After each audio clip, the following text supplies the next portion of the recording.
Сайн байцгаана уу интернет технологийн орхотнуудаа Tech Forum сувгийн ээлжид бүтээгдэхүүн танилцуулах бичлэгт тавтаа морил энэ удаагийн бичлэгийг Apple-ийн бүтээгдэхүүнийг хэрэглэдэг бүх хүмүүс анхааралтай сонсоорой гэж хүсэх байна.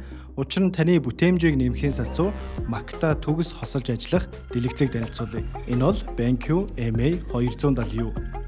Энэ дэлгэц Mac хэрэглэгчдэд яагаад хамгийн тохиромжтой вэ гэдэг шалтгаануудыг тань тайлбарлая. Хамгийн эхлээд дизайнаас нэхлэе. Энэ дэлгэцийг анхнаас нь Apple-ийн төхөөрөмжүүдэд зориулан бүтээсэн болохоор ашиглахад маш хялбархан. Өнгөний хувьд ч бараг зөрөөд байх зүйл байхгүй. Материал нь хүртэл бараг л адилхан л гэж бод. За мөн дэлгэцийн доод хэсэгт iPhone болон чихвчээ тавих боломжтой эрзэнэн гадаргуутай хэсэг байсан нь надад бол хамгийн гоё санагдсан. Мөн дэлгэцийн ард байрлах 90 ваттын цэнэглэгчээр MacBook болон ухаалаг гар утсаа цэнэглэх боломжтой. Бидний өдөр тутамдаа ашигладаг адаптерууд ер нь ихэвчлэн 15-аас 40 ваттынх байдаг. За хэрвээ та хурдан цэнэглэгч гээд дэлгүүрүүдээс цэнэглэгч авсан тохиолдолд бол зарим тохиолдолд 60 ватт байх боломжтой. Тэгэхээр 90 ваттын цэнэглэгчээр бол шууд дэлгэцнээсээ шууд ухаалаг гар утсан мөн MacBook-ыг цэнэглэнэ гэдэг бол тухайн хэрэглэгчийн 5 дахь хувьд бол мэдээж хамгийн тааламжтай зүйлсүүдийн нэг. Энэ тэндээс дахин нэг залгуур хайгаад арзаадаг хайгаад утсаа залгах юм уу MacBook-ийнхаа залгуурыг залгах гадах шаардлага байхгүй гэсэн үг. Гэхдээ энэ дэлгэцийн хамгийн гол онцлог нь дизайн биш харин өнгөний нэгтралтай байгаа. Зах зээл дээр зарагдаж байгаа ихэнх дэлгэцүүд MacBook-ийн өнгийг яг адилхан гаргаж чаддаггүй.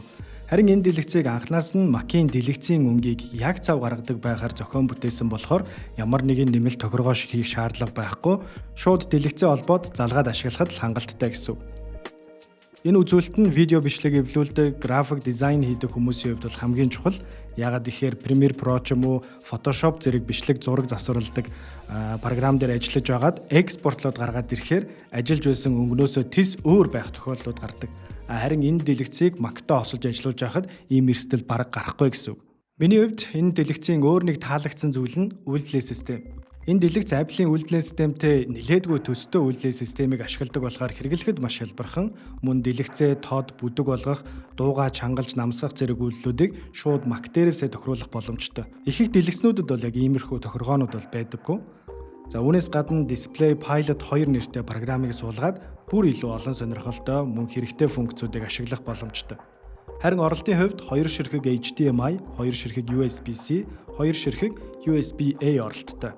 MacBook хэрэглэдэг хүмүүсийн хувьд бол энэ хангалттай оролт гэж бодож байна. Яагаад вэ гэхээр өөр оролт бараг л төдийлөн хэрэг болохгүй шүү дээ. Яагаад вэ гэхээр дэлгэцээ ашиглахад HDMI хэрэг болохгүй шууд USB оролтоороо дэлгэцээ холбоод ашиглах боломжтой гэсэн үг. Харин дэлгэцийн бусад үзүүлэлтүүдийг нь харвал 4K нэгтралтай 60 Гц-ийн дэлгэц 16:9-ийн стандарт харьцаатай дэлгэцийн тод харагдах байдал нь 400 Nits, гадаргуугийнх нь хувьд бол Nano Mate гэдэг материалыг ашигласан мөн өөр дээрээ спикер буюу чанга хэрэгчтэй. Эдгээр үзүүлэлтүүдээс миний хувьд хамгийн их таалагдсан зүйл нь Nano Mate материал байсан. Тэгэхээр Nano Mate материалтай болсноор гэрэл ойлт болон галбанаас хамгаалах зориулттай болж ирж байгаа дэлгэцэн зориулсан бүрхүүл гэж ойлгож болно. Өөрөөр хэлбэл дэлгэц дээр тусах гэрлийн ойлтыг дээд зэргээр багасгаж галбааг нь арилгадаг гэсэн.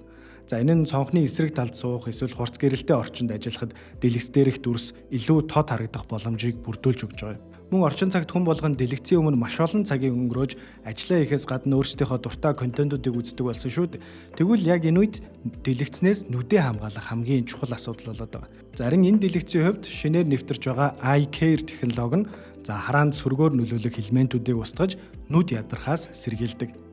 Энэ дэлгэцийн давуу талуудын хувьд ийм байна. Харин сул талуудыг нь харж үзэх юм бол 60 Гц-ийн дэлгэц гэдэг маань өөрөө тоглоом тоглодог хүмүүс төдийлөн тохиромжтой биш. Тэгэхээр та тоглоом тоглох дэлгэц хайж байгаа бол энэ дэлгэц танд тохирохгүй гэсэн үг. Харин ажиллаа хийхэд зориулагдсан, мөн график дизайн хийдэг, видео бичлэг эвлүүлдэг, ялангуяа Mac дээр ажилладаг бол энэ дэлгэц танд хамгийн тохиромжтой гэсэн үг. Орчин үед ялангуяа зөвхөн нэг дэлгэц дээр ажиллаа хийхээс илүүтэйгээр 2-оос 3 дэлгэц дээр ажилладаг хүмүүс маш олон болсон. Ингэснээр мэдээж тухайн хүмүүсийн бүтээмж нэмэгдэж байгаа.